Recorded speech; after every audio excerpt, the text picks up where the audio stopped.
चाहे आपके stock market में पैसे लगे हों या आप अपनी नौकरी बचाने की बात कर रहे हो, क्रिप्टो से लेकर हर चीज इस व्यक्ति के ऊपर डिपेंडेंट है। दुनिया भर के विशेषज्ञों का मानना है कि ये वॉर अभी खत्म होने वाली नहीं है। I think this war is not going to be over in a week. It's not going to be over in 2 weeks. The average length of an interstate conflict since 1815 is 3 months. 1850 से चली आ रही सभी जंगों की average length 3 महीने से ज्यादा की है और रशिया यूक्रेन को तो आप देख ही चुके हो, वो तो 4 साल के बाद भी लड़ रहे हैं।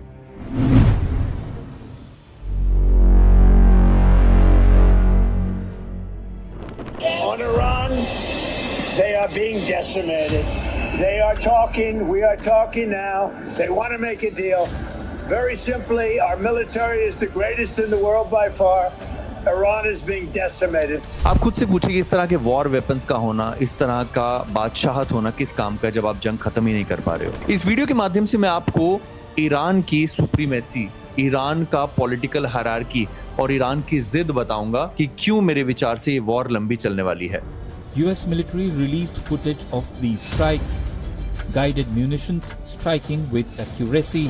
साथ ही साथ अमेरिका के राजनेताओं की घमंड दिखाऊंगा जो आप जानते हैं उन्होंने ईरान को वेनेजुएला समझा। Nicolas Maduro and his wife landed in New York just hours after the military operation that led to their arrest. और सोचा कि ये वॉर हम तुरंत खत्म कर देंगे और ये घमंड अभी भी उनके मन में है कि कुछ हफ्तों में हम इस वॉर को खत्म करवा देंगे। Well, my definition of real negotiating would be right here, and we don't leave until we're done. ये यूएस के स्पेशल कॉन्वॉय जो ईरान से अभी नेगोशिएशन कर रहे हैं, उनका कहना है कि हम यहीं पर बैठे होंगे हफ्ते भर में और हम इस बात को खत्म कर चुके होंगे, इस वॉर को खत्म कर चुके होंगे। आयतुल्ला खमेनी को मरे हुए अभी करीब करीब 28 दिन हो चुके हैं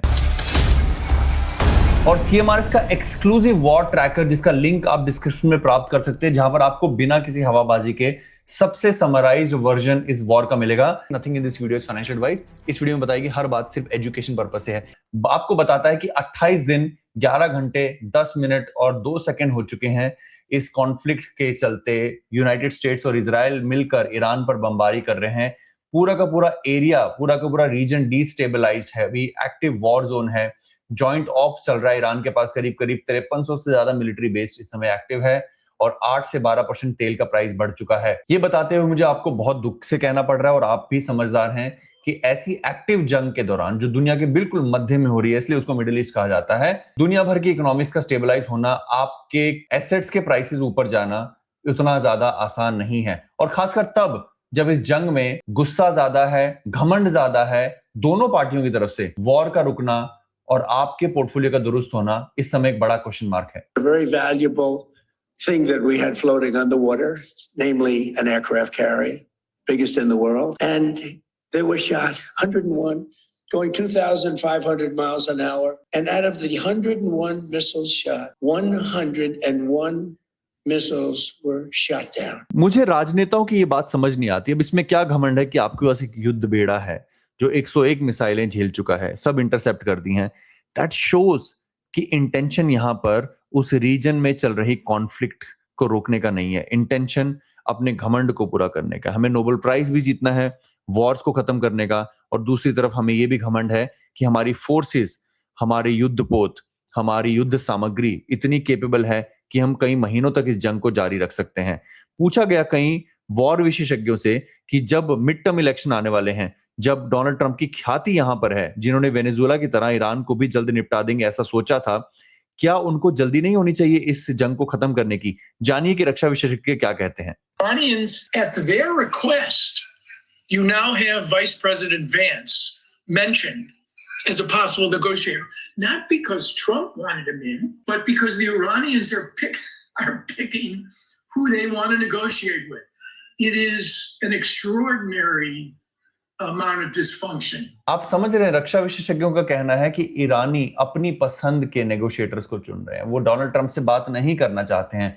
वो ये चाहते हैं कि वो कमजोर लोग जिन्हें युद्ध का कोई ज्ञान नहीं है वो नेगोशिएशन टेबल पर आए। और ईरान की ये रिजीम जो कई दशकों से इस युद्ध का प्रयास कर रही थी, वो बात अलग है। उनके supreme leader ayatollah Ali Khamenei का वध कर दिया गया, उसके बावजूद भी जो पूरी ये फोर्स है जो कई गुटों में बटी हुई है, law enforcement force, LEF, IRGC, Islamic revolutionary guard corps, और इसके अलावा रेगुलर फोर्सेस, आर्तेश और कई किस्म की अलग अलग फोर्सेस और उनके कमांडर्स इस मिशन में जुड़े हुए हैं। देखिए, मैं खुद वॉर और रक्षा विशेषज्ञ नहीं हूं, मैंने तो बल्कि काफी सारी वॉर्स को क्लोजली फॉलो भी नहीं किया, बट यहां पर आपका और मेरा पोर्टफोलियो क्योंकि दाव पर है, मैं काफी क्लोजली फॉलो कर रहा हूं। मेरा कंक्लूजन ये है, इस तरह की जंग जो दो देशों के बीच में नहीं है, इजराइल ईरान की तरह होता तो आपस में लड़के खत्म कर लेते। यहां पर एक बहुत बड़ा देश अमेरिका इसमें शामिल है, उसके साथ साथ यूरोपियन यूनियन शामिल है, और साथ साथ शामिल है गल्फ की वो कंट्रीज जिनके ऊपर ऑलरेडी लगातार अटैक किए जा रहे हैं। सुनने में ये तक आ रहा है कि सऊदी अरेबिया का कहना है कि हम तब तक इस जंग को खत्म नहीं करेंगे जब तक हम ईरान को नेस्तनाबूद नहीं कर देते हैं। तो आप अपने आप से पूछिए, इजराइल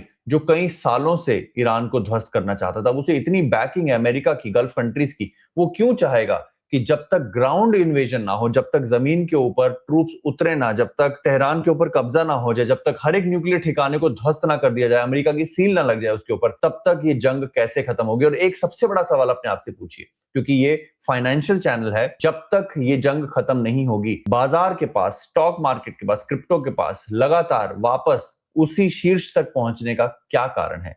अपना ख्याल रखें, अपने पोर्टफोलियो का भरसक ख्याल रखें, और एक बात हमेशा याद रखिए जो CMRS ने आपको कई सालों से सिखाया है, #buy tomorrow, जब खरीदना हो तो कल खरीदें, क्योंकि आपको हमेशा अच्छा प्राइस तभी मिलेगा जब आप में थोड़ा सा पेशेंस हो। एंड साथ साथ दोस्तों, आपके रेगुलर ट्रेडिंग के लिए, आपके लगातार पैसा बनाने की चाह के लिए हमने कई किस्म के AI टूल्स बनाए, जिसमें से एक है प्रेडिक्टेक्स, जो प्रेडिक्शन मार्केट को AI के माध्यम से डिसरप्ट करता है। इसे हमने करीब 1 महीने पहले चलाया था, और इस समय हम इस $20,000 को करीब करीब $1,70,000 में तब्दील कर चुके हैं। अगर आप प्रेडिक्टेक्स पर हाथ आजमाना चाहते हैं तो कॉमेंट लिखिए या फिर हमें ईमेल लिखिए cryptomillionaire@gmail.com पर। हमारा प्रोप्राइटरी प्रोडक्ट StockX भी रेडी हो गया है, जो US के स्टॉक्स और इंडिया के स्टॉक्स के ऊपर आपको लगातार स्पॉट में शॉर्ट टर्म के प्रॉफिट बनाने का मौका देता है, जो कि लगातार 5% दिन के प्रॉफिट बना रहा है। इस समय भी उसने एक स्टॉक को खरीदा हुआ है जो 2.5% के प्रॉफिट पर है। ये सब स्टॉक्स आप StockX के माध्यम से प्राप्त कर सकते हैं। वंस अगेन, या तो कमेंट कीजिए StockX या फिर हमें ईमेल लिखिए cryptomillionaire@gmail.com पर। अगर आप प्रेडिक्टेक्स, StockX और इस तरह के कई सारे स्पेशलाइज्ड फाइनेंशियल इंस्ट्रूमेंट AI के माध्यम से हमने बनाए हैं, डिपेंडिंग ऑन योर टेस्ट। अगर आप क्रिप्टो निवेशक हो तो आपके लिए एजेक्स है, अगर आप स्टॉक निवेशक हो तो आपके लिए StockX है, अगर आप पॉली मार्केट और प्रेडिक्शन में खेलकर काफी तेजी से पैसा बनाना चाहते हो, ज्यादा रिस्क लेना चाहते हो, तो उसके लिए प्रेडिक्टेक्स है। हमारे इन बेहतरीन टूल्स का फायदा उठाइए, अपना ख्याल रखिए, spend some time with your family, अपने माता पिता का ख्याल रखिए। धन्यवाद, जय हिंद।